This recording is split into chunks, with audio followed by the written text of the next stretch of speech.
and our team is excited to be with you today to share on a variety of different homeless funding programs that are both supported at the federal, state, and local level. I love that even now we're continuing to get more participants on this call. Many of you know that our department was developed to help streamline all housing development and homeless planning efforts. And as a result of that, we're always looking for ways that we can help spread awareness about the cause of ending homelessness and also provide our stakeholders, each of you, with resources so that you can help develop and grow the different programs that you offer. As I say that, I can't help but think about just the times that we're living in now.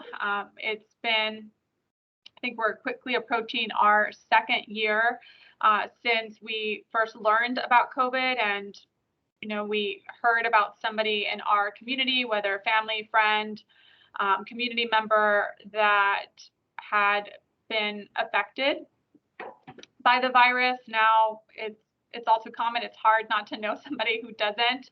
And so as we reach that 2-year mark, I think we have to remember that today, this day, we're still very much living in unprecedented times where people are struggling to find hope. And much of what we do, and when I say we, I'm really speaking to the work that each of you do, each of your teams do, is again really about restoring that hope and reminding people that they are not alone and they do have the support they need to, I always say, grow in their purpose, but resolve their homelessness and obtain housing and security. Even so, at a time like this, when day to day we're faced with the reality of the tightness of the rental market, which the last time I checked was less than 2.7% in the Inland Empire. So even with that, your teams day in and day out are supporting individuals, helping them access emergency shelter.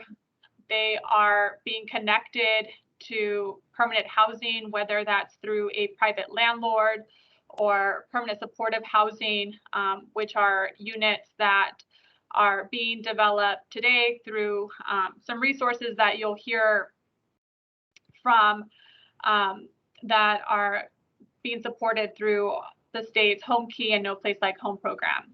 Again, I'm kind of jumping into some of the programs that we're going to be highlighting in today's workshop, that really just wanted to take the time to welcome you, to thank you for remaining in this fight with us. You are not alone. We are in this together. And I just continue to remain grateful that, we have such amazing teams, street outreach workers, case managers, homeless staff that continue to show up to work every day and support our neighbors who need it most. So thank you for joining us. I want to thank Jamie Gibson, who thought today up back in November before I went on maternity leave. She shared this idea of hosting this workshop and making sure that each of us knew what resources were becoming available to the county to help further the cause. And I think her intent was to give us hope, because I know sometimes when you're doing the work, it can be hard to really pause and think about, reflect about all the different resources that are coming down the pipeline that will create new affordable housing units, as an example, in the next 18 months or so. So thank you, Jamie, for thinking this up. My name, in case you missed it, Tanya Torn. I'm the Deputy Director with the county's Housing and Workforce program. And today we are going to feature several speakers, many of which you have already met. Joe Coletti, he is our HUD consultant with Urban Initiatives, and will be speaking on a variety of different state-funded programs. We also have members from our team, Roshana Walker, Lindsay Sisti, Mike Walsh, and Sterling Sims, who will be highlighting programs that they directly oversee and giving you previews of what's to come, what specific projects have already applied for funding, and what we fingers crossed should be seeing come down the pipeline. We also have Linda Solis with our Department of Public Social Services, and Karen Younglow, Marcus Diller, Gina Morosco, and Shay Estrada, who are all critical partners in this effort. So thank you for joining us today.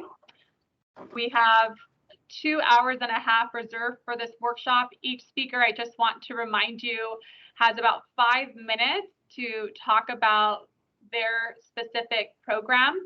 And I think what's really unique about today, and I think really going along with Jamie's vision, is that we included a break after each program overview so that we could hear from you and answer any questions that you have, whether it be about different eligibility uses, and maybe more specifics about how the program impacts the community and helps further the cause. So know that after you hear from each speaker, you do have the ability to unmute yourself, ask a question, make a comment, or even use your chat box to do both.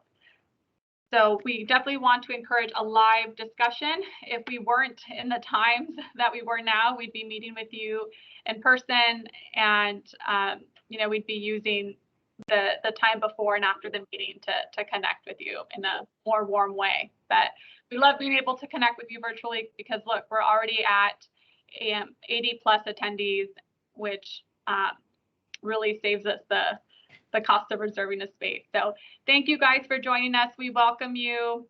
It's always a good day when you can get in a room full of other stakeholders who are committed to the cause of ending homelessness. So with that, Jamie, I'll go ahead and hand it back to you, and we'll get started with our first speaker. And I apologize because I've already had an error in the first slide. So I also forgot to include another vital piece in person presenting, Renee Huckstead with our Department of Public Social Services Self-Sufficiency Division. So she is also going to be presenting in this workshop. So I'm sorry, Renee, I did not have you on here. Again, Tanya had made mention of what our workshop's going to look like. So our discussion focus, we definitely want this to be community oriented questions, and we want to bring up feedback, comments, any discussion you may have surrounding these sources that we're going to be discussing today. And I will go ahead and start today with our state funding. And first person who will be speaking is Lindsay Sisti from Housing and Workforce Solutions. Lindsay, are you on the line yet? I know there was some meeting conflicts. She might not be.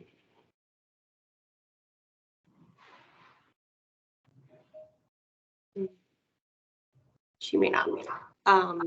I will connect with her and make sure that we can circle back because I know she has lots to speak in regards to ESG. So I'll make note of that. We'll circle back to this. Mr. Walsh.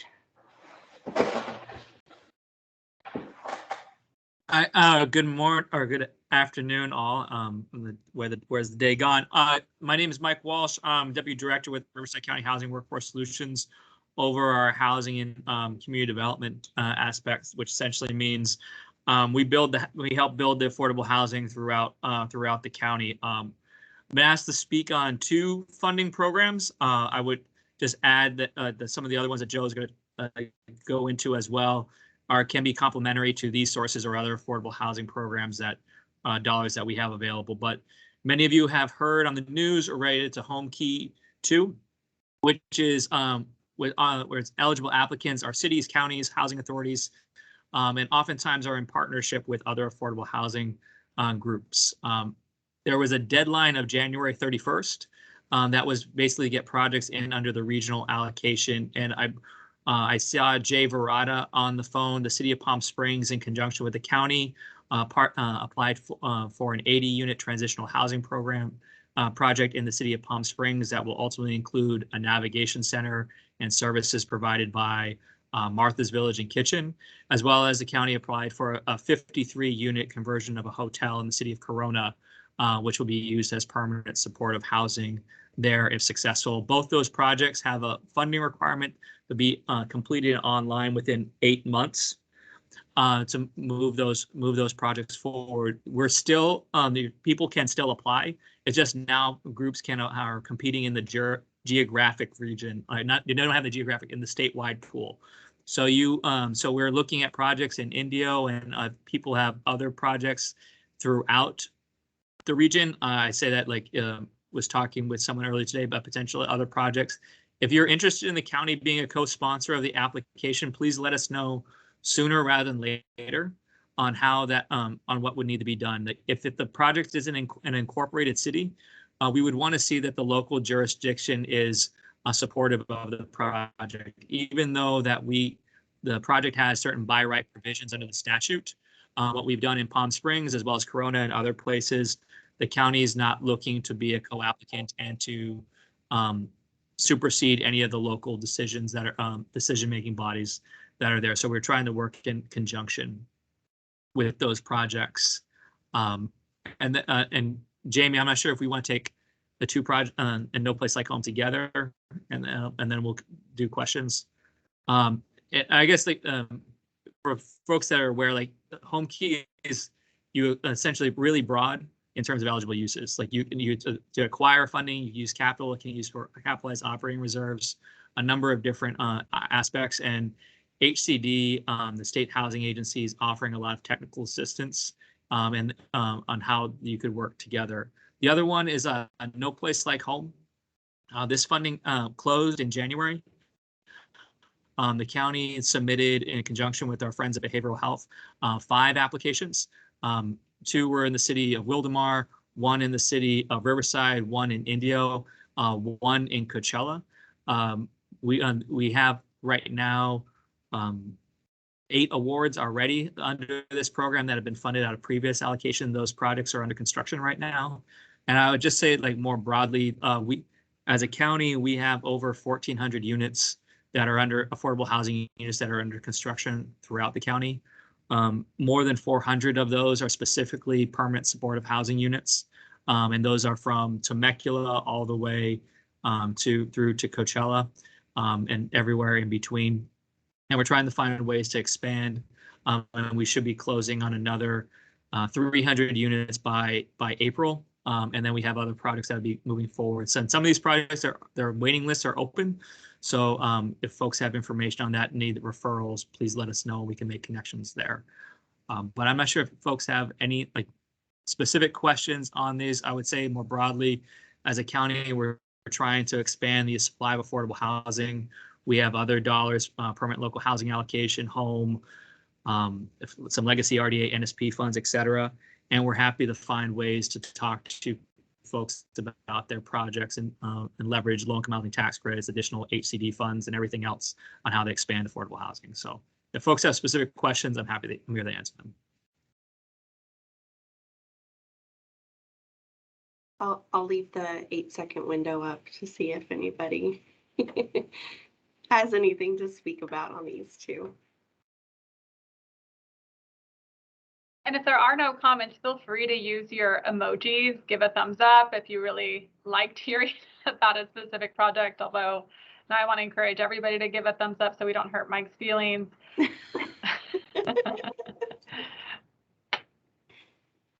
And somebody did make a comment in the chat, so I just wanted to make aware. If you do not see the documentations, they were uploaded in the meeting invite about 15 minutes before 2 o'clock.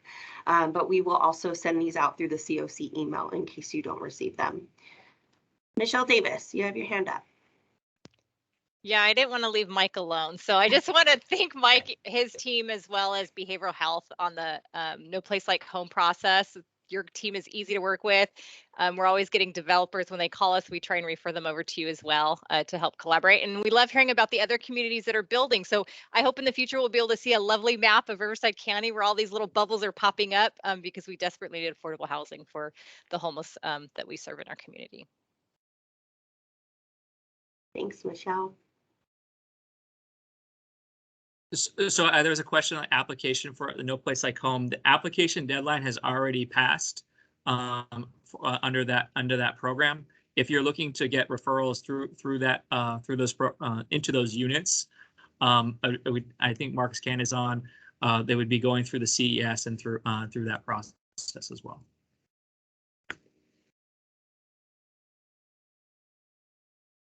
Jamie? Yes. Joe? I'm on the phone. Yeah. And I just want to say something with Mike still on the phone is that, you know, Riverside, out of all the counties that Urban Initiatives we work with, you guys are one of the most successful counties when it's come to No Place Like Home. I don't know, Mike, off the top of my head, I think you guys submitted like around $100 million in applications, and you got like 50 million or close to that. Very, very successful. Just want to note that.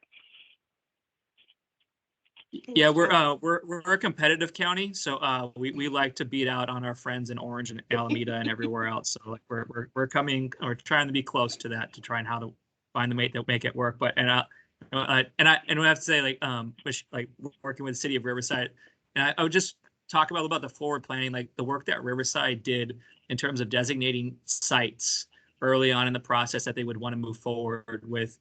It makes it easy for affordable housing, like the county and other sort of folks, to really work through that, of trying to problem solve, of bringing the alphabet soup of affordable housing programs to find a way that works. So, and I'd say that the city of Palm Springs, and there's plenty of examples, I don't want to leave anyone out, but like you doing that forward planning early on of where the sites could be for affordable housing and being committed to that and really working in tandem, I think it's really the best way for us to move forward. Marcus Cannon, you had your hand up. Thanks, Jamie. Sure. I just wanted to second what Joe and Mike said there, that it was about 50 million, and we definitely punched above our weight and got more money than other counties of similar size and more than almost anyone in our bracket. But I wanted also, Mike was correct to point out the contributions the city's made to that. But I wanted to also thank the Housing Authority. Their ability to provide technical assistance and also to allocate vouchers to these projects made them significantly more competitive than other counties that didn't have a housing authority in the position to do that. So definitely thanks to Mike and Juan and the leadership, you know, with Carrie and Heidi and the whole team. So from a behavioral health perspective, we're really excited about having the units up and operating and being able to provide the supportive services on site. But the initial application piece, certainly lots of credit to the cities and to the housing authorities. So just wanted to add that in. Thank you, Marcus. Christine, I see you have your hand up, and I'm sorry, I don't want to say your last name incorrectly.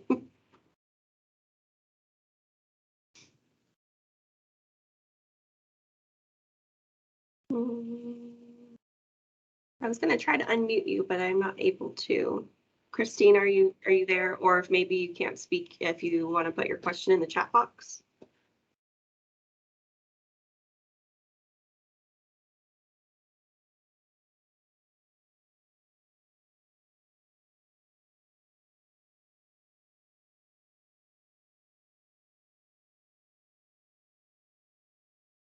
Maybe not. I don't want to skip over you, but Christina, if you want, or unless did you put your, no. If you're able to use a chat box, Christine, please go ahead and type your question in, or if you're able to unmute yourself at any point, please feel free to just cut me off and start speaking. Jamie, I'll take you up on that. This is Marcus. Okay. Just one more comment. Yeah. Mike talked broadly about the number of affordable units that are in the pipeline in Riverside County, but to Joe's point, just with No Place Like Home alone, there's 694 units in the pipeline, of which 281 would be set aside for folks with disabilities and special needs. So that is a big net gain to our community. And then round 4 applications, which Mike mentioned, went in recently. We don't know what will be awarded in round 4, but that could add up to another 300 units.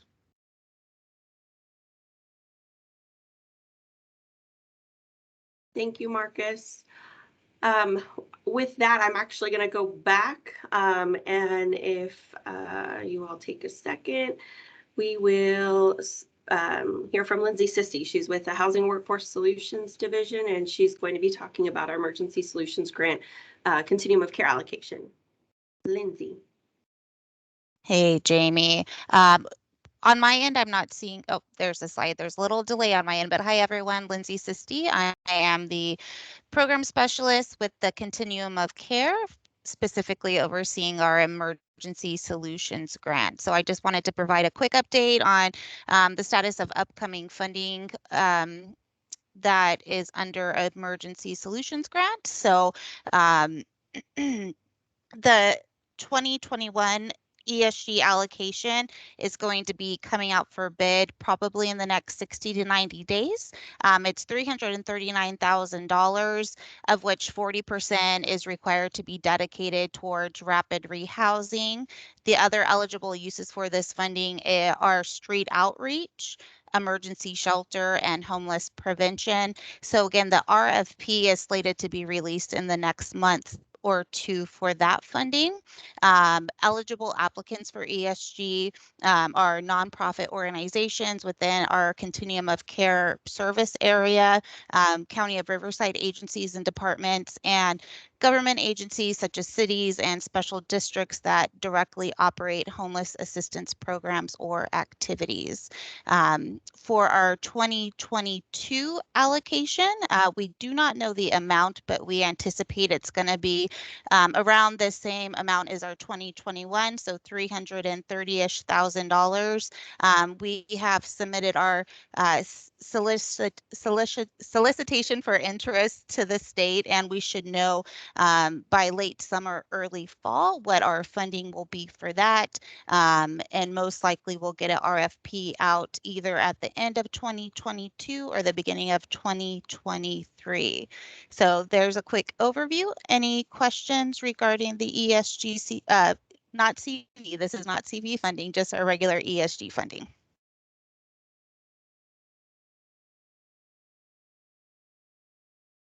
I think while folks are thinking of a question to ask or a comment to make, or as they're getting ready to hit the emoji to give a thumbs up or a round of applause, I just wanted to highlight that this funding is are primarily used to support rental assistance. It is time limited, but what we have found is that the majority of folks that are on our by name list are being connected to housing through this platform. And the unique thing that at our level or in our community that we have done, which has been recognized both at the state and federal level, is that we're using this program to quickly house individuals who are being supported through the Housing Authority's Section 8 or Housing Choice Voucher Program. A lot of other communities do not have what we call like a moving on initiative that prioritizes people who are experiencing homelessness for a housing choice voucher. We were one of the first communities to really launch a pilot program that allowed for that. And again, the real focus here is to make sure that people who move into housing are able to maintain their housing. And because ESG is time limited, the fact that we were able to pair it or use it in conjunction with a voucher really allows for that long-term stability. So I just want to, one, recognize our county for being creative and matching up those two programs in that way, but then also recognize the direct providers that we work with, Path of Life, Coachella Valley Rescue Mission, right? There's so many different stakeholders who are receiving ESG funds and working alongside the county to make sure that we can do our best to reach those that are most vulnerable. So thank you. And I think Susan has her arm raised. So Susan, feel free. I have my hand raised, not my arm. So I'm seeking clarification on the timeline section. It says deadline to submit application was October 19th, 2021. That was the deadline for the county to submit the application to the state? Correct. Okay. Correct. Okay. And then we should expect as agencies to an RFP in the next 60 to 90 days. Okay. Yes. Yes. Thank you.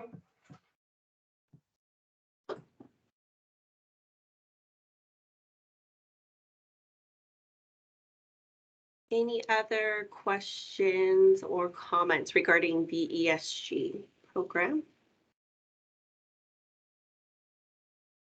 Okay, thank you, Lindsay. I appreciate it. And thank you, Mike. I didn't say thank you. I just skipped you and went on. So I appreciate you presenting information. There is a question in the chat box. They're asking to please repeat the number of units available for No Place Like Home special needs. So these projects are already selected, is that correct? Or would this be a Marcus Cannon question? So like to Marcus, like highlighted this, like in terms of the units that were, the projects that are already, they're project specific. And so there's projects that are under construction right now, City of Riverside, Palm Springs, et cetera. And so Marcus, I believe it's 263 total units. And so that are already moving forward or under construction right now, with the potential for another 160 or so units if we are successful in this upcoming round. Thank you, Mike.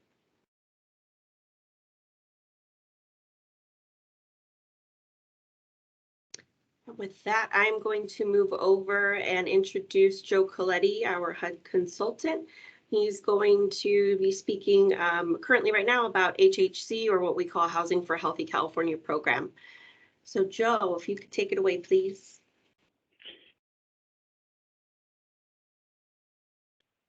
Thank you, Jamie. So the next slide. Do you see the Housing for a Healthy California program on the there screen? it is. I guess there was a bit of a delay. That's okay. Okay, so this is the first of two slides concerning Housing for a Healthy California program. This slide focuses on SB2 as the funding source. You may know that SB2 way back, I think it was in 2017, former Governor Brown, I got to approve this, and it was a bill that imposes a fee on recording real estate transactions, and that's what generates the funding. And there was talk about this, and still there's a little bit of chatter at the state level about this possibly being a source of funding this year in 2022 for Housing for a Healthy California program. But Jamie, the next slide.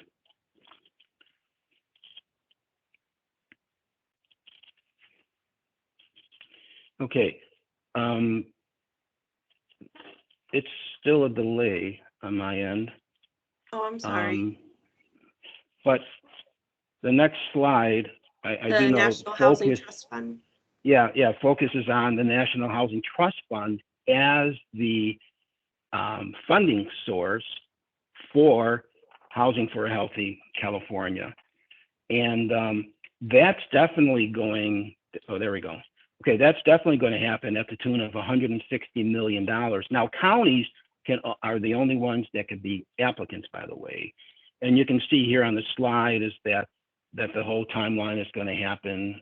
It's happening even now, is that beginning January 17th, February 15th coming up, and, then, trying to get the awards out and so forth. You can see all these different dates that deal with this coming year, and they want to announce competitive awards by June 30th. Now, Tanya, I know that you guys didn't get funded in the past, but you did submit an application, right? Or at least one, and you're going to submit an application this year as well? we're definitely going to keep an eye out for it. Just so everybody knows here, as Joe mentioned, we did submit an application during the first round, which really looked at creating new permanent supportive housing units that specifically targeted, of course, individuals and families who are experiencing homelessness, and combined a realm of different supportive service providers such as county behavioral health, county workforce development, and adult protective services. So we are definitely keeping an eye on this one. I know, Joe, you mentioned that the application is expected to come out mid-June or before June of this year. So as we learn more, know that we'll likely be reaching out to the community and certainly,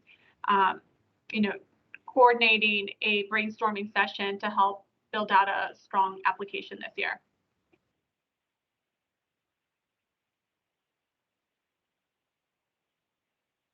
Susan, you have your hand up. Of course. So I want a clarification on the National Housing Trust Fund allocation. The eligible applicants on the slide say organization, agency, or other entity, but I think, Joe, that I heard you say it was counties. Is that correct? Yeah, Susan, thank you. I did make a mistake. Under SB2, it has to be counties, but under the National Housing Trust Fund, correct, it is what it says there under eligible applicants, agencies, etc. The way it works is that HUD allocates money to the state, based on a formula, and then the state allocates the money, and locally, and yes, my mistake. Public housing agencies, for-profits, nonprofits are all eligible applicants. Thank you. Thank you.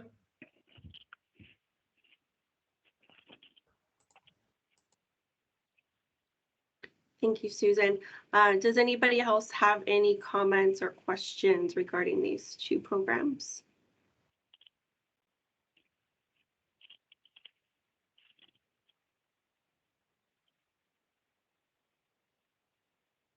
Okay. Seeing none, I will jump on to some additional state funding that is in the umbrella of the new HCFC division, which is now ICH, or the Intigracy Council on Homelessness. And we will go ahead and speak with Roshana Walker, who will be talking about our HAP Round 3, or Homeless Housing Assistance and Prevention Program. Roshana?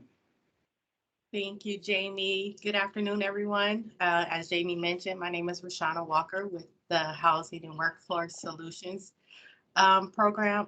department. So for HAP Round 3, our county was allocated 4.2 million, and our continuum of care was allocated 3.9. So with the HAP Round 3, they went ahead and provided an initial disbursement for all of the grantees, only to fund or provide assistance with work around the homelessness action plan for our county, since the homelessness action plan is a requirement of our application. But the actual applications for the county or COC is not due until June 30th of 2022. So more to come with the round 3 after awards are officially announced. And some eligible uses for HAP Round 3 are the same as HAP Round 1 and 2, is rapid rehousing, operating subsidies, street outreach, service coordination, delivery of permanent supportive housing, prevention and shelter diversion, and interim shelter. So once we receive our official award announcements, RFPs will be going out, and discussion of the eligible uses or areas of which we would like to prioritize will be spoken about during our BOG meeting. Thank you, Roshana. Does anyone have any questions regarding our HAP Round 3 allocation? I was just going to chime in and say that during our next Continuum of Care meeting in March, we are going to have a discussion on HAP and specifically looking at our homeless action plan and the recent gaps analysis that we completed to determine how this next round of funding should be used. So making a pitch, we want to see you at our next COC meeting to get your feedback on ways that we should best use this funding. And then, right, the reason we really love this funding at a local level is that state funding tends to be a lot more flexible than federal funding. And some of the projects that have been funded using HAP dollars include our Santa Ana River Bottom Encampment Response Team, which is consisting of 4 different county departments, parks, behavioral health, housing authority, and workforce development, who are coming together to provide multidisciplinary services to over 200 residents that live in that encampment. It's also supporting our youth homelessness coordinator. So again, just really speaking to the great opportunity that is provided to HAP in comparison to other programs like ESG, which are a little bit more restrictive in how, what services can be provided.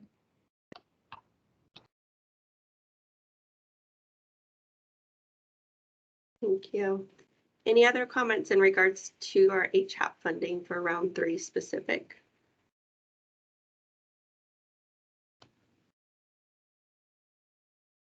No, I just wanted to add, and I didn't say it before, that with all of our HAP funding, there has been an 8% mandatory youth set aside. So for those youth providers out there, just keep your eyes out. There is a mandatory 8% youth set aside.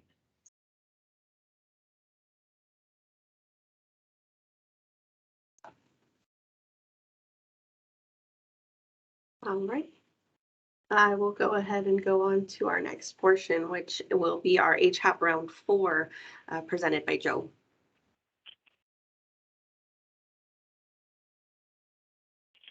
Thank you, Jamie. Yes, so when the governor approved and signed off on the legislation last, I think it was July, August, in regards to HAP round 3, that legislation also include HAP round 4. And so here we are getting closer to where round 4 funds will be available later this year. And you can see that round 4 is pretty much a ditto of round 3 in terms of close to the same amounts of funding. The eligible applicants are our cities, counties, and continuums of care, and you can see the amounts that were allocated accordingly. And you can see that the timeline again is going the ICH, formerly the HCFC at the state level, has to make an application for round 4 available no later than September 30th of this year. Then you can see the eligible activities in the next slide. Yes, thank you, Jamie. And it's pretty much a ditto of round 3. One thing, though, that I do want to add, because I always feel that I want to be responsible enough to remind everybody that for not only what I'm about to say is true for round 4, but it's also true for round 3, and that is thou shalt not supplant. So if you're applying for funding, it's very clear, the language, I'm going to actually quote it: a program recipient shall not use funding from the program allocated under this section to supplant existing local funds for homelessness services under penalty of disallowance or reduction or both of future program funds as determined by the council. So you may know that the council now has staff that they're monitoring all of the supplanting stuff. So I do want to note that. Lastly, I just want to say that I did check as recently as this morning about any recent legislation that was introduced. You may know that the legislature reconvened on January 3rd, and can begin introducing new legislation all the way up until February 18th. And last year, you may know that AB 71, which didn't pass last year, was not signed into law, was going to be the permanent source of funding for homelessness, which may mean, HAP over and over, round 5, round 6, round 7, round 8. So I looked to see if there was any legislation that was introduced, in place of AB 71. And as of this morning, there wasn't. And perhaps there may not be this year, which would then mean that it would be next year at this time that hopefully we would be talking about some legislation that passed, HAP round 5 going forward, annually in allocation. Thank you, Joe. Susan, you have your hand up. Of course. So I'm wondering if you guys have any clue about the spending periods for 3 and 4, sort of in relation to Joe's not wanting to supplant any other monies that may be available. I'm trying to kind of think of a timeline, and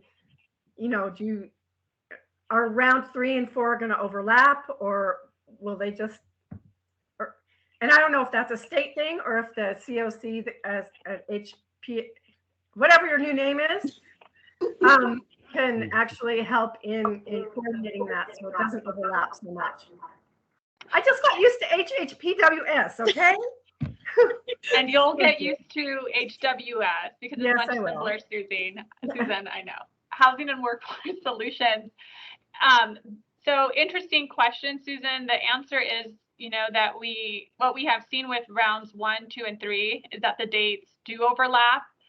On a local level, we've been providing flexibility.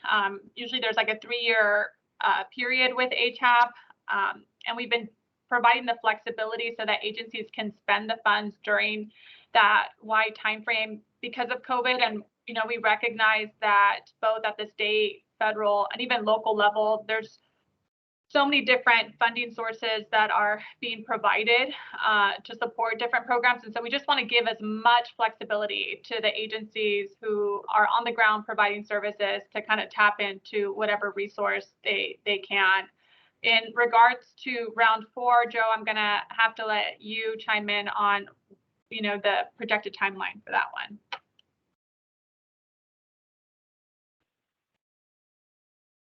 So while we wait on Joe, I know Sorry, round 3 is through 2026, June 30th, 2026.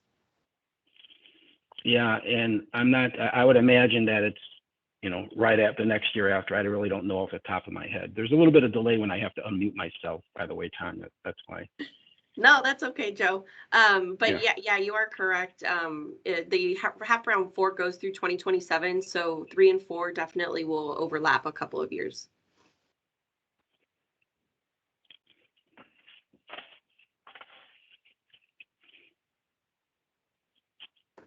Any other questions or comments on round 4?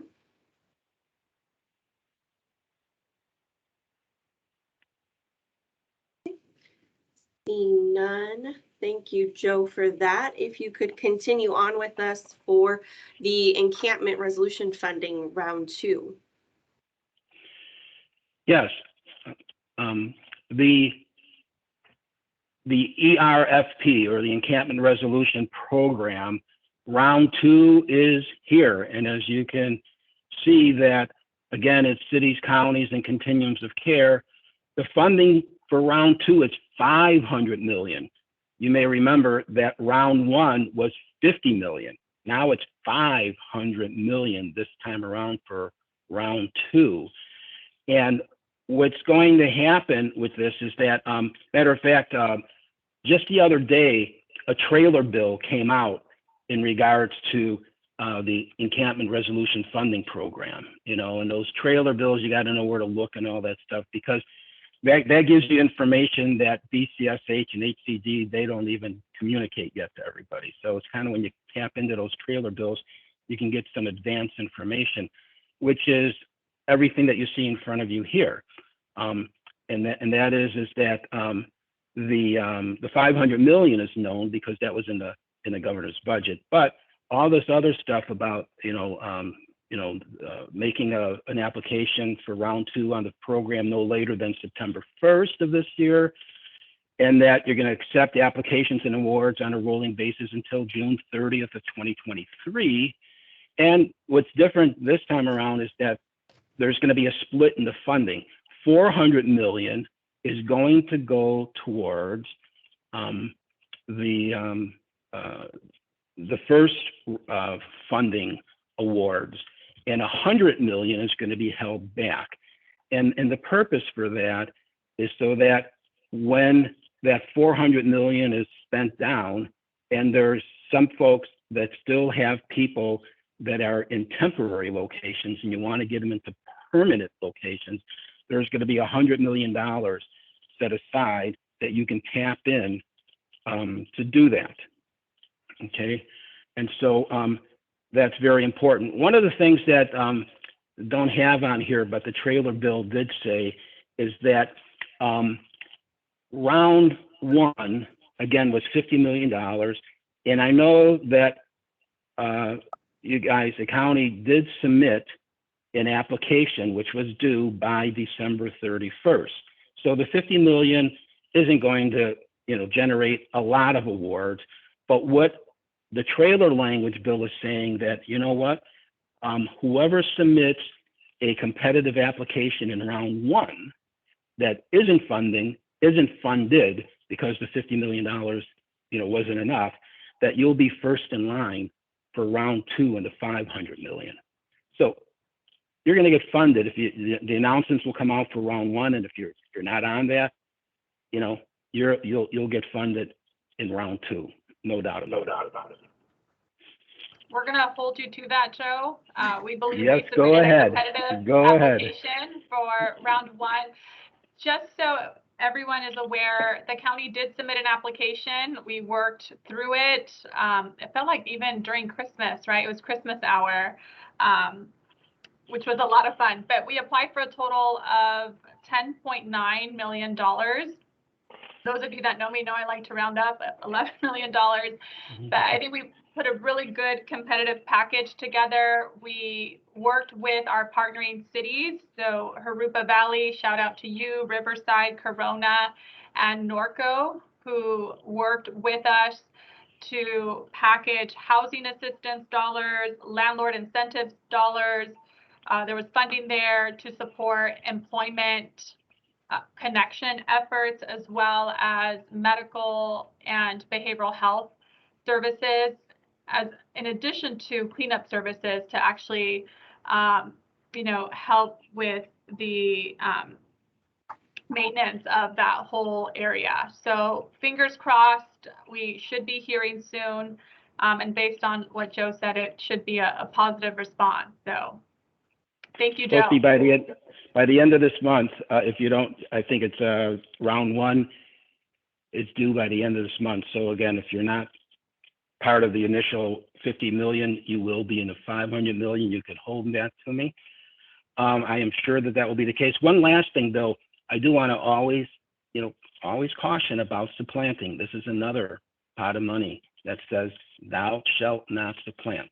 And I just say that because if you are audited and did wind up supplanting the dollars, not only do you have to give the money back, but what the language is really saying is that you could be penalized concerning future funds if you do that, or if you allow that. So again, you got to be careful about that. Thank you, Joe. Any other questions concerning the ERF program?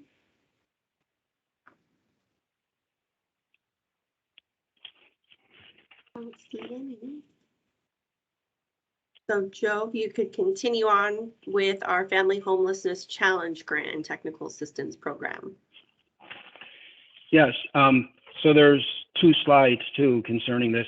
It's funny, this 40 million has gotten lost in the shuffle here, And this was signed. This was part of the governor's budget, last year that was approved, and everything part of that $12 billion that you heard about and so forth. And but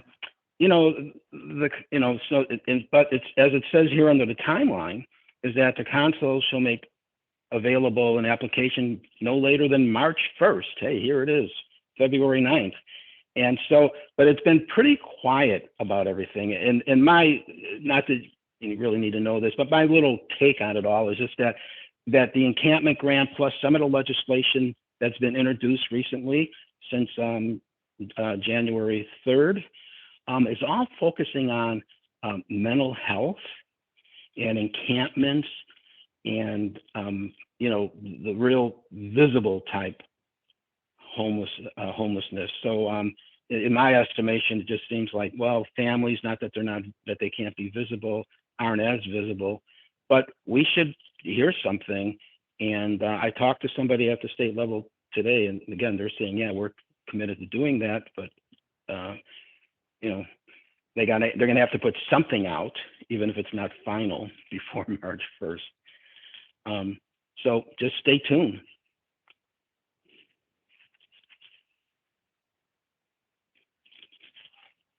Yeah, and you can just read the, all the funds when they have to be expended, 2026, et cetera. Sorry, I was delayed on that transition. Sorry. Any questions surrounding this program? Comments? Like, dislike, love? Makes you sad?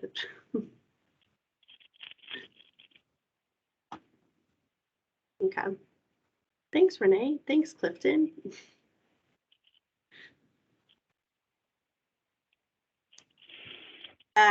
Yes, Christine, I can go ahead and share the recording from today as well. We will be, I made mention earlier, we will be sending out a follow-up through our COC email of this workshop, and we'll include the attachments from today as well.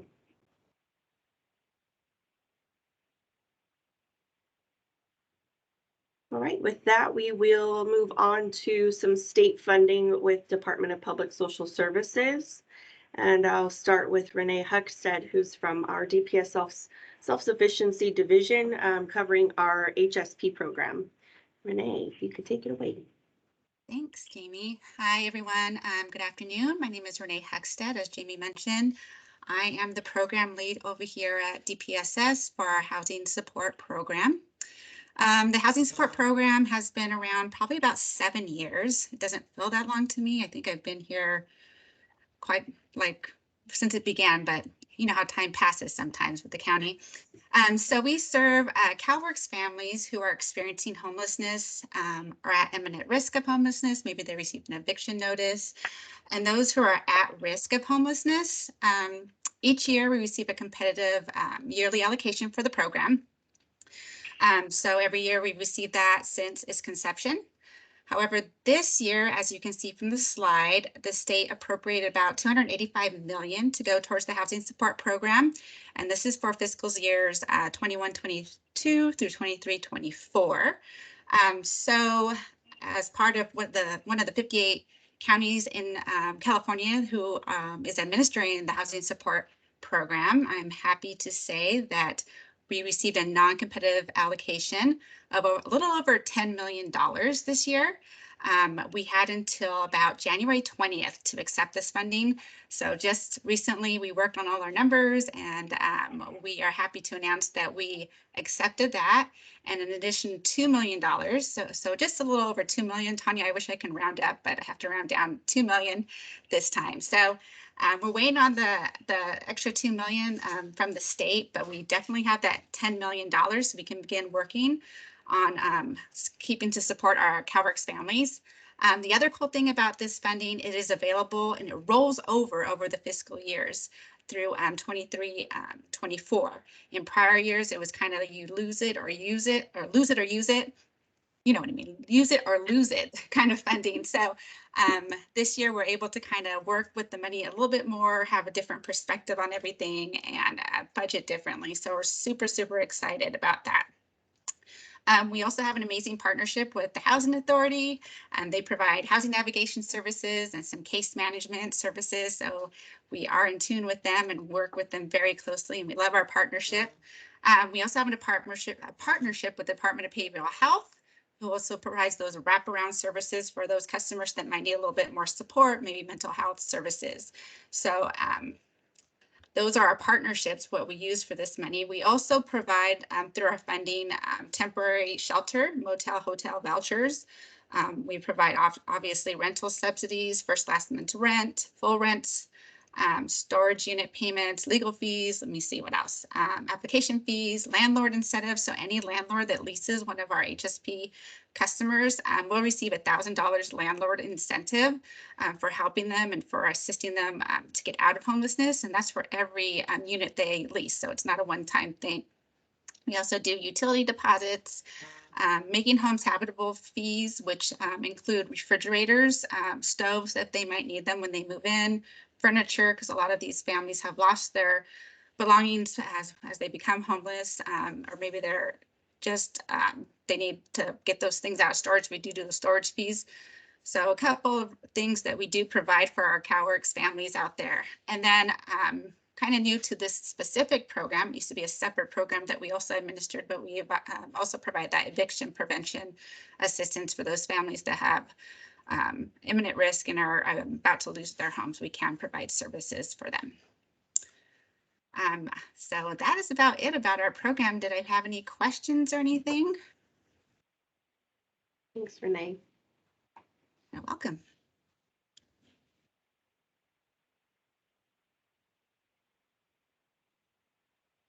None that I see. It looks like you covered a lot of it, so that's good, right? Yeah, thank you. Thank you for letting us present. Absolutely. All right, seeing no questions on that, I just wanted to pause for a second. I did see a question come through the chat box, not directed towards HSP, but the question's asking, what are the county's priorities for housing intellectual and developmental disabilities on SSI? I will divert this question to my higher ups.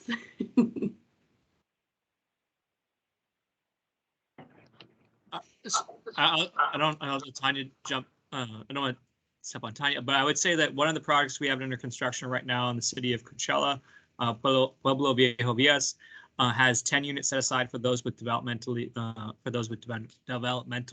disabilities right now, and they're opening up their waiting list. I know Marcus Dillard and his team is working with IRC on how we make referrals over to that property. I would say, like, more broadly, the county wants to try and find solutions to house like all the variety of different populations and expanding the supply to make those work. And like, how do we work in concert with all these different funding sources on how do we create those opportunities? It's difficult, like when it's sort of like who is prioritized more, the farm workers, the developmentally disabled, chronically homeless single mothers, like they all need to get housed. So I think that as our county, it's a yes and. We need to find solutions to this, and we also need to find solutions to other pieces.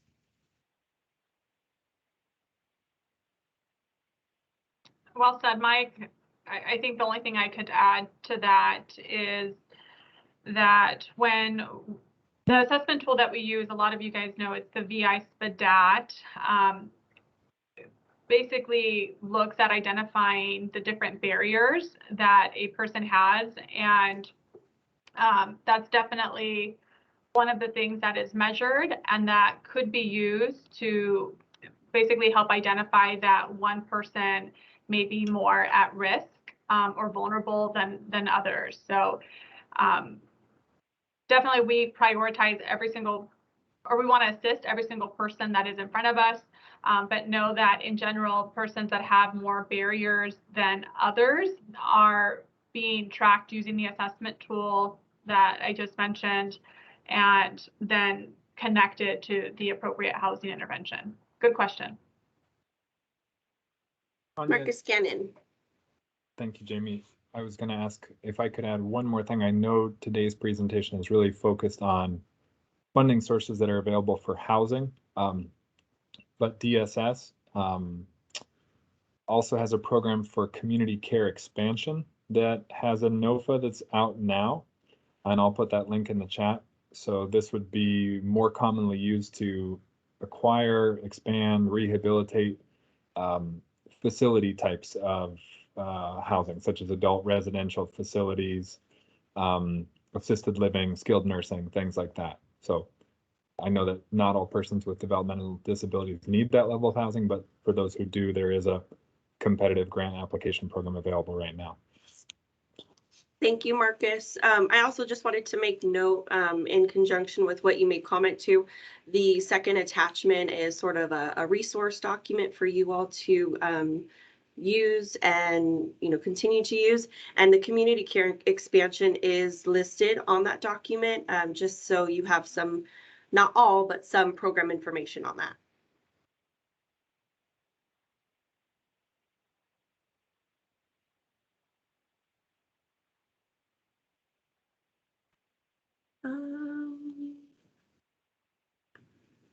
I'm sorry, for HARP outreach, I'm not sure I understand your question regarding including everyone's email addresses. Would you be able to speak to that or take yourself off of mute? Yeah, Jamie, sorry, it's Robin. That's okay. Just all of the individuals that are speaking today, for example, Renee, if I have any follow-up questions, maybe later on, just email addresses so we can get in touch with people, the presenters. Sure. Yeah, thank you. No, absolutely good comment on that. Unfortunately, you may have missed it in the beginning, but I had left out one of our key speakers, and Renee is one of them. So I will make sure that that revised presentation comes out today through the COC email, and within the body, I'll include the contacts for those. Thank you. Thank you so much. You're welcome.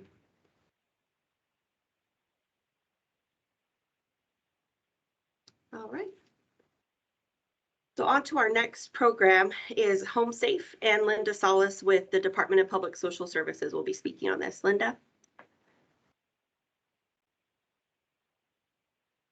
Good afternoon. Thank you so much for inviting us to discuss our programs.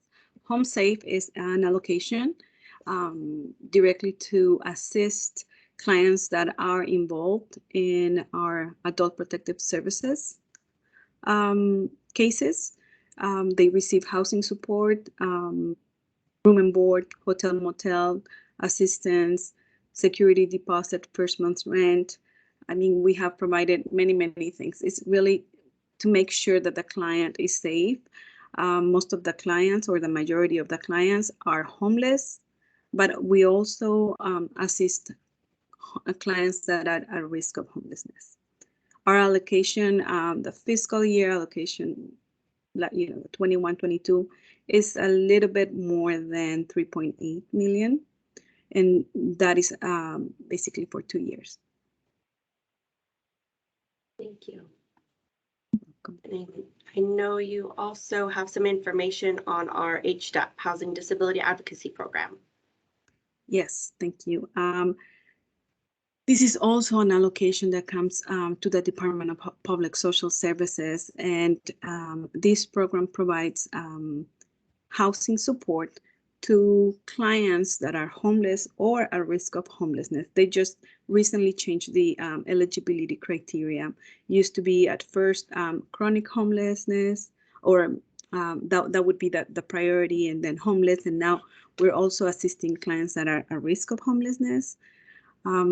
In addition to that, our clients, the main component of this program is really the advocacy piece. So if the client needs, it is disabled and needs assistance with any disability application with Social Security, that's the main component. So we accept the referrals, then we prepare the case, we submit the applications to Social Security, and at the same time, we try to provide the housing services and case management to the client while they are waiting for their benefits to be approved.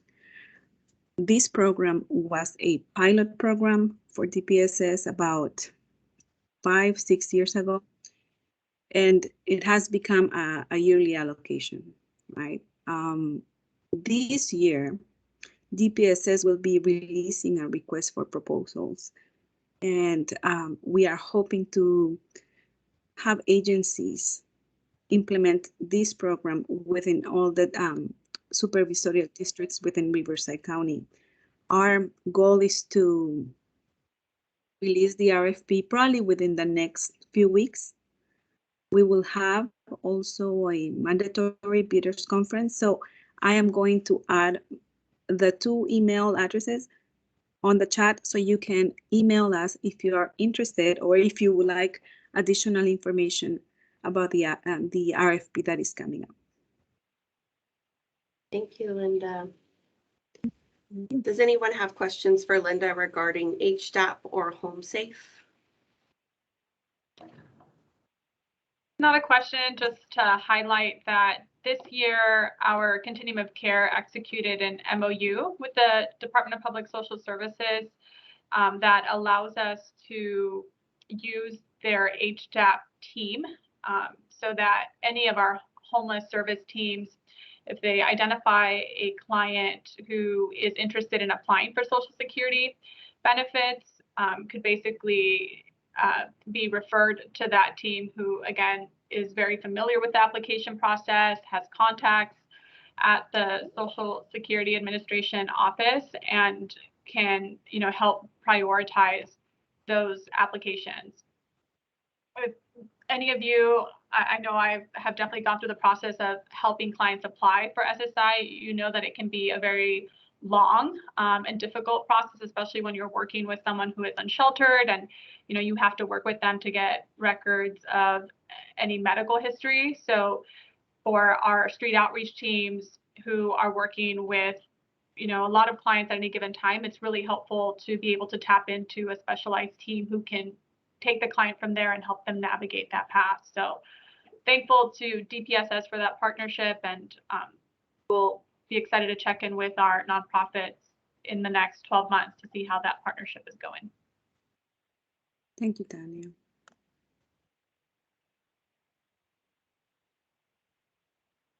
Any other comments, questions?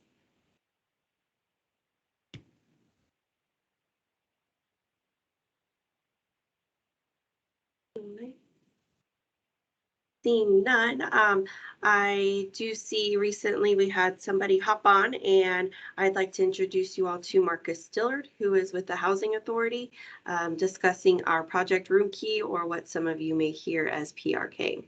Marcus? All right, good afternoon, everyone. So Project Room Key, as many of you know, and for those that are not aware, it was a program that was launched at the onset of the COVID pandemic. This was a program that was launched with a partnership between Behavioral Health, the Adult Services Division, which includes Office on Aging, the Emergency Management Division, and also some other county agencies. During this time that we launched this program, just to speak to numbers and statistics, the program has served over 1,219 individuals. It has delivered over 144,764 bed nights to individuals that are in a non-congregate shelter setting. Out of those individuals, 607 were placed into permanent and stable housing. And out of that 607, 296 of those individuals were seniors. At the onset of Project Room Key, there was also the launch of the 100-Day Senior Challenge. So one of the things we wanted to ensure was that there was a pathway for individuals who were 65 and older, who were being impacted by COVID, or who were dealing with some type of chronic health condition. So that was one of the things that was focused on when launching the Project Room Key program. Currently, we still have 248 individuals in Project Room Key. We're working to get those individuals into housing. Under the guidance of our director, Heidi Marshall, and Carrie Harmon, they allowed us to provide each one of those individuals with vouchers to assist them in getting into housing. So each individual was connected to a voucher, and we're still working with those individuals to get placed into housing. Outside of that, that's it. I'll turn it back over to Jamie. Thanks, Marcus. Any comments concerning or surrounding PRK?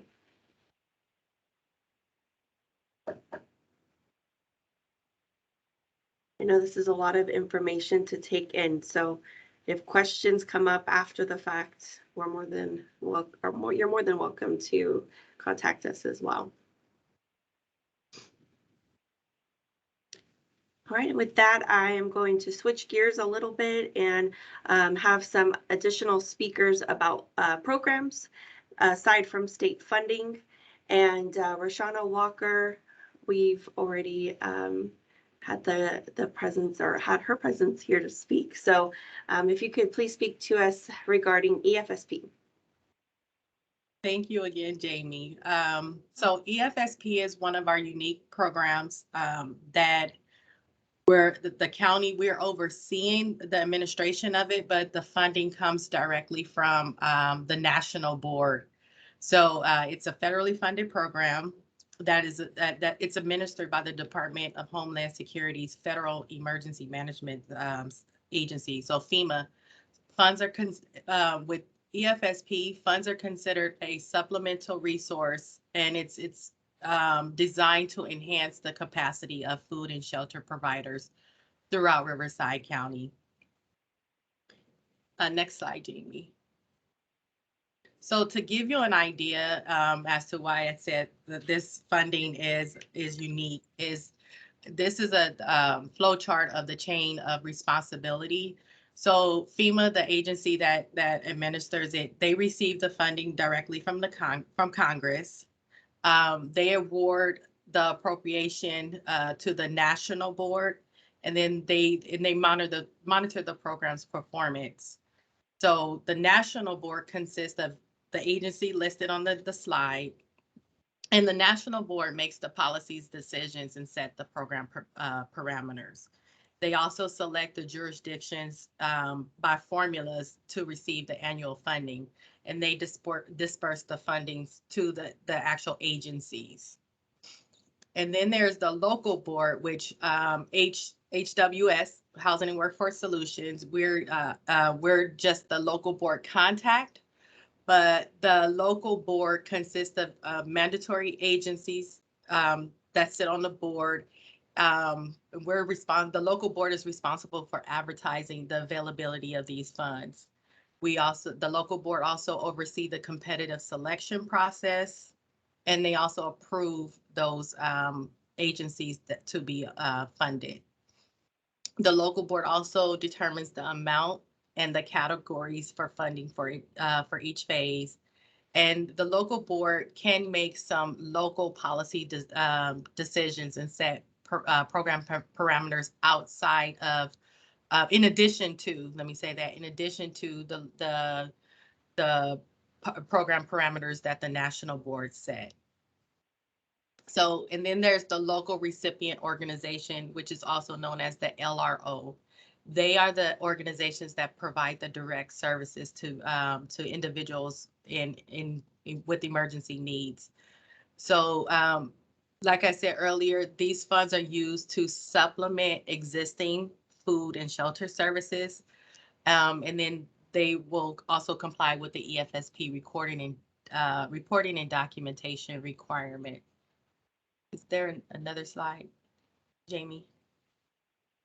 So these are some agencies that currently sit on our Riverside County local board. In addition to Access Foundation, I needed to, I apologize for to Access Foundation, but they also sit on our board, on our local board. Next slide.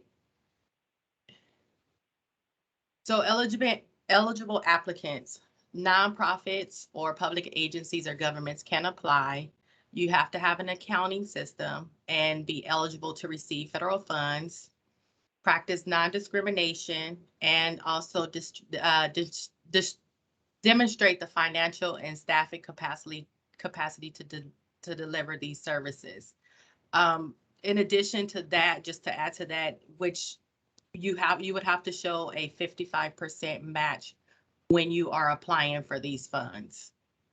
So Phase 39, for Phase 39, the County of Riverside received about $1.2 million, and Phase 39 applications actually were approved and awarded earlier today. However, there's another phase that is due to be released February 14th, which is next Monday, so look out.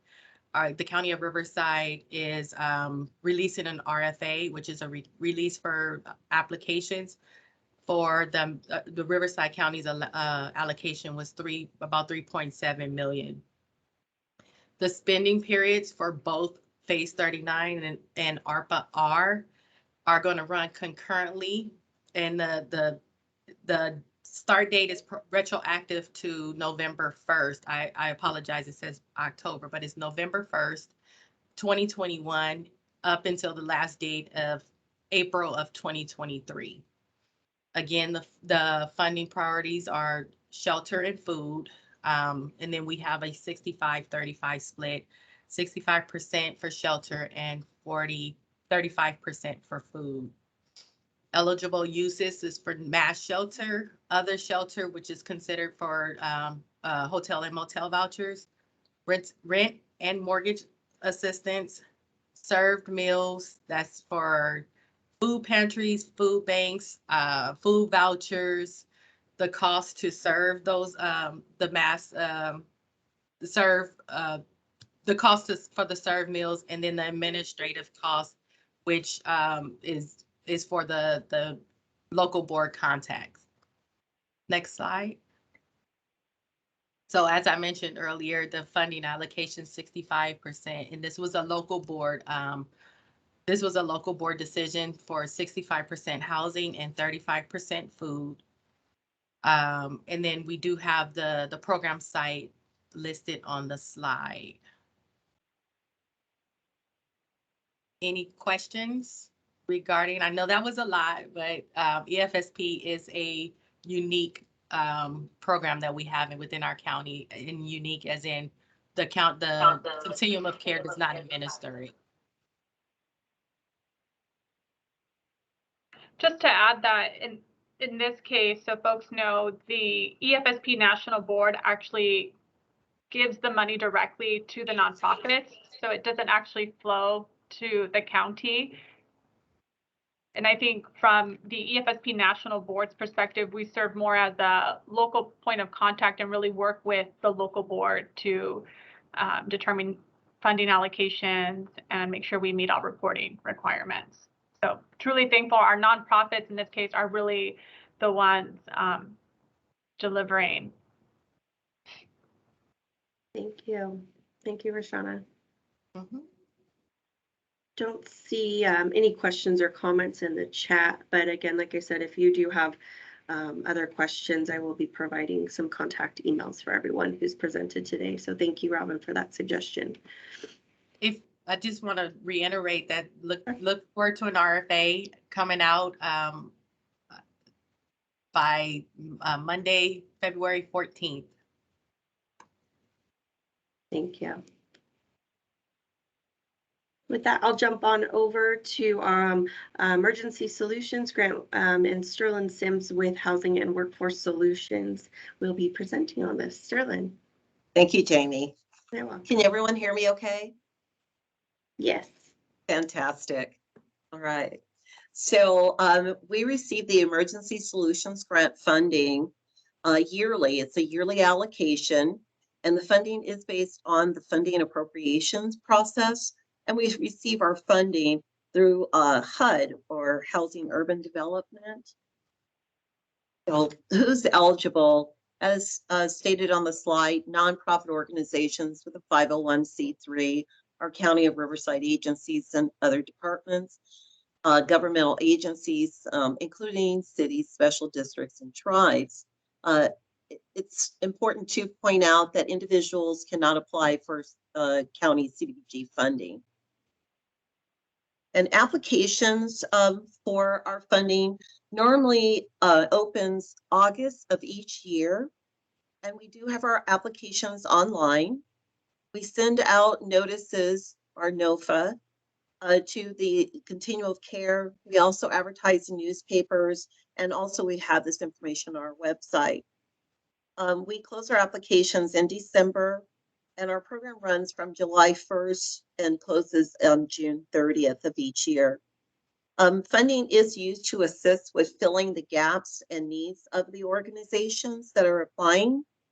And we are now closed for applications for the fiscal year of 22-23. Our next applications will be open August of 22 for the 23-24 fiscal year. That slide is fine. Go back a slide, please. Sorry Thank about you. that, to the beginning. No worries. It's Right a delay, there. I'm sorry. It's okay. That's great right there. Okay. So as you can see from the slide, we discussed the eligible applicants, but our funding we're anticipating for the 22-23 fiscal year is approximately $580,000. This is a reduction that we have seen. Our 2021 fiscal year was $641,710, and then our 21-22 was $636,463. One of the reasons that we're seeing this decrease in our funding is because more of our cooperating cities are now becoming entitlements. Next slide, please. Which are eligible activities that are under, these are the components of eligible activities listed here: street outreach, emergency shelter, homelessness prevention, rapid rehousing, and also HMIS. We normally see a lot of our applications going in the areas of emergency shelter, outreach services, and rapid rehousing has been the main focus for our funding. This year for the 21-22, we did receive 6 subrecipients. And on an average, our funding for the emergency shelter funds has been about $60,000 for each applicant that has applied. You can go to the next slide. And so this is my contact information. If you have any questions, or if you'd like to be placed on our list of individuals notified when funding is available, please reach out to me and let me know. That ends my presentation. If you have any questions, feel free to ask. Thank you, Sterling. Absolutely. Thank you, Jamie. Yeah.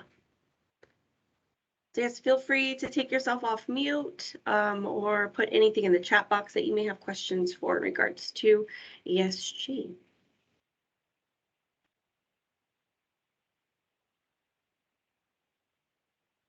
All right. Seeing none at the moment, I'll go ahead and jump on over to our supportive services for Veteran Families Program, or what you may know as SSVF. And Karen Younglow from Lighthouse Social Services will be speaking. Karen. Good afternoon. I want to say thank you to Jamie and Tanya and the HWS staff for allowing me a few minutes to talk about SSVF. We also have an SSVF Pro among us, and that is Rashana Walker, so who left SSVF and is now working for the county, but we still love you at SSVF land, Rashana. So if I forget anything, Rashana, please jump in and help me out.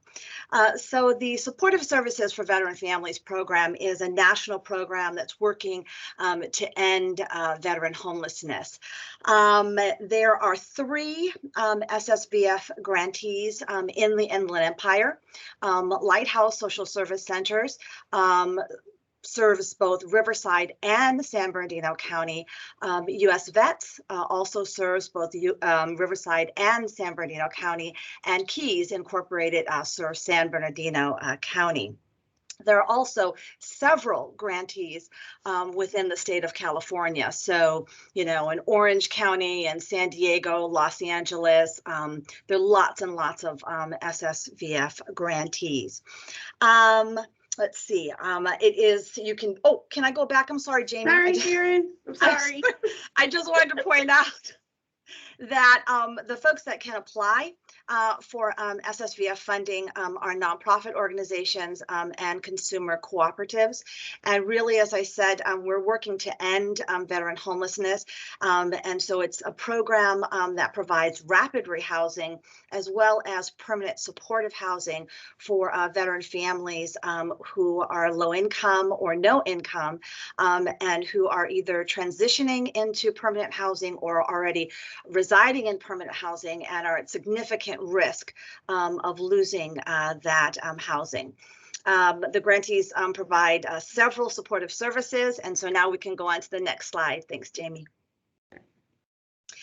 So we provide outreach services, case management, connection to VA benefits and programs. And I just want to say that's very, very important. A lot of our veterans just really don't know, all the services that, they can participate in. And so, it's really important, I think, to have SSVF as that bridge to help connect them to the benefits that, that they certainly deserve for their wonderful service.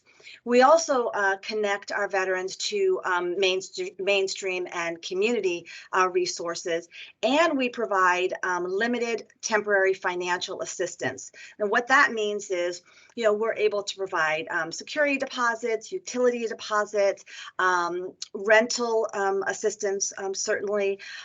We also can assist with moving costs, as well as childcare costs. There's just a whole myriad of temporary financial services that we can also provide. I do want to mention that not in this grant period that we're in right now, but the grant period that we're going to be going into, we have now, as SSVF providers, we're going to be able to provide legal services for our veterans. So we'll be able to actually pay for them to, get any legal services, and that's been a huge issue for our vets. So to be able to assist them with that, I'm really, really excited. I also, okay, we can go on to the next slide. I'm sorry, Jamie. That's okay. So the application for FY23 actually just closed about 2 days ago.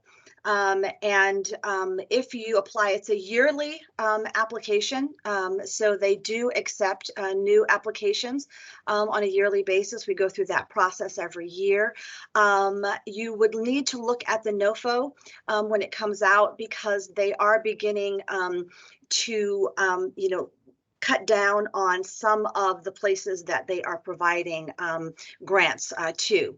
So there are three types of applicants. There's the priority one applicant, and those are folks who have accreditation. And if they do have an accreditation, then they really only need to participate in the application process every 3 years. If you are an existing grantee and you are not accredited, then you do renew, you can participate in and renew your application yearly. It is a competitive grant though, so renewal is not, guaranteed. So you do have to go through that process. And then they always have a priority 3 where they're accepting new applications. And Jamie, thank you for putting the website on so you can kind of see the most recent NOFO that we just turned in. You'll kind of be able to see the different funding opportunities and also where they're now funding. The funding amounts, really vary depending on where the grantee is and what the need is. And thank you, Jamie put in that it was the 7th that we had to turn everything in. And you can also see, again, what the eligible uses of the funds are. I do also want to just mention, it's not on the slides, but I do want to mention, the VA is very forward thinking, I think, and a lot of things like, rapid rehousing and those kinds of things really start with, the VA, and they do pilot projects with that. And then it's really, I think, spread out to a wider breadth of service providers. And so there are a couple of things that we're doing in SSVF that I just want to mention to you. The first is rapid resolution. There's a real emphasis on this idea of rapid resolution is really diversion. And it's the idea of diverting as many people as you possibly can out of even ever coming into, the homeless services situation. So we are able to really do that rapid resolution and diversion, and they've put funding behind it. Because it's one thing just to talk with someone, oh, hey, you got an auntie you can go live with, you got this. No, we need to have actual resources behind diversion services. So we're really working on that. The other thing is something called shallow subsidy. And we're piloting shallow subsidy actually in the Inland Empire. And what it means is that it's progressive engagement. So, we go ahead and get a veteran family permanently housed, and then we might support them for a while with rental subsidy. And then we would go on and continue to support them with light touch case management, and then 50% of the rent reasonableness the organization pays, and the other portion of the rent the participant pays. So it's this idea of not just saying, okay, your 12 months are up, you're gone, but for some folks they need that extra support, so we're able to support them with shallow subsidy. And the last thing that I want to mention is that for our HUD-VASH vouchers, HUD-VASH has done a major turn, and they are now supporting shared housing. So for the veteran, service providers, this is a huge thing, because housing is so expensive in both Riverside and San Bernardino counties. So we're really piloting this idea of shared housing, and several of the veteran service providers actually participated in a 12-week training by the Shared Housing Institute on, really how do we effectively put shared housing, into our service options. So it's not kind of the last resort. Okay, you couldn't get housing anywhere else, so now we're going to look at shared housing. But we've moved it up to, really that being one of our first options for housing, so that people can be successful in housing. So I think that that's all that I wanted to share. Thank you so much again for this opportunity. And I included Susan Kirshner. She's our program manager for our SSVF program at Lighthouse. Thank you, Karen. I appreciate it. Does anybody have any questions regarding SSVF or comments?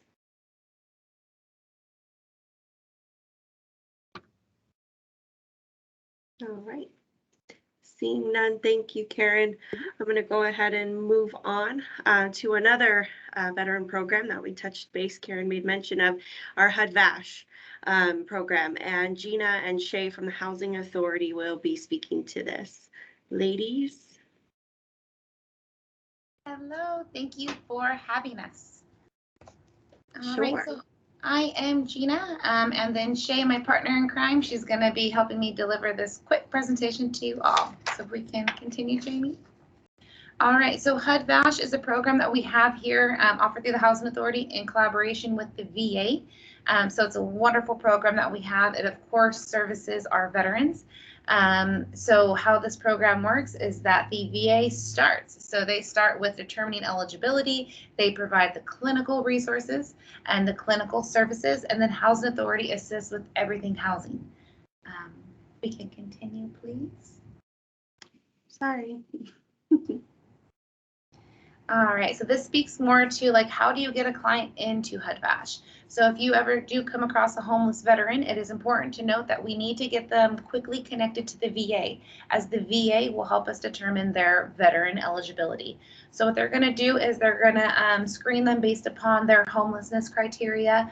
They'll make sure that they are a qualified veteran, because there is certain criteria, certain specific criteria that is needed to meet that eligibility status. And then once they are confirmed, ready to go, the VA will then contact and work with Shay and our team here to go ahead and schedule a briefing and to get that process to happen. Once the Housing Authority gets involved or inserted into, that process, we will come in and we will determine program eligibility based upon a couple of criteria. So we look at their income size. we look to make sure that they are eligible based upon like declaration of citizenship. And then we will also make sure that they are not a registered sex offender, as this would be criteria that would not allow them to move forward with the program if they did identify as a registered sex offender. I'm going to turn it over to Shay here so she can go ahead and speak more on our specific program numbers. Hello. With the tenant-based vouchers, we do have, we are allotted 702 vouchers. The amount that are utilized right now are 322, and that's for anywhere within the county of Riverside. That number does fluctuate a lot. I've been here a few years with the VASH program, seen it gone up, seen it gone down. So there's many reasons why it does fluctuate, and it would be either VASH participants do want to transfer to another county. Sometimes they move out of state. Unfortunately, some do decease, or they decide that they get a job and they want to give the voucher to another veteran. So there's many reasons why that number does fluctuate. There's also a total of 96 project-based vouchers. Total leased at March Veterans Village is 75, and the total leased at Liberty Village currently is 21.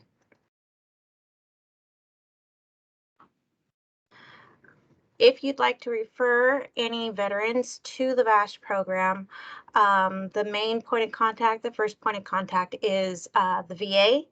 And Andrea Tees, the HUD VASH intake team lead, is a coordinator over there, and her information is there. She will screen the veterans to see if they are eligible for the VASH program. And then once they gather all the documents that housing needs for our review, they send the packet to me. And when we get that packet, we review it for income eligibility, check the sex offender, make sure that they're not one, and credit, and they are issued a voucher. So we usually try to make sure that they're issued a VASH voucher as soon as possible, usually within a few days, if not the same day. And we work with the VA, with Lighthouse, US Vets, SWAG, many different programs to coordinate getting these documents together. And it's been a good experience meeting everybody and working with everyone and communicating with them to try to get our veterans housed and their vouchers issued. So my information here is on that slide as well. And if you have any questions, feel free to contact me. I can refer you to the VA. I can connect you with someone over there. But other than that, that's pretty much what we have so far.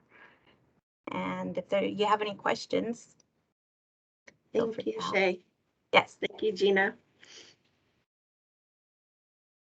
Anybody have questions surrounding our HUD VASH program?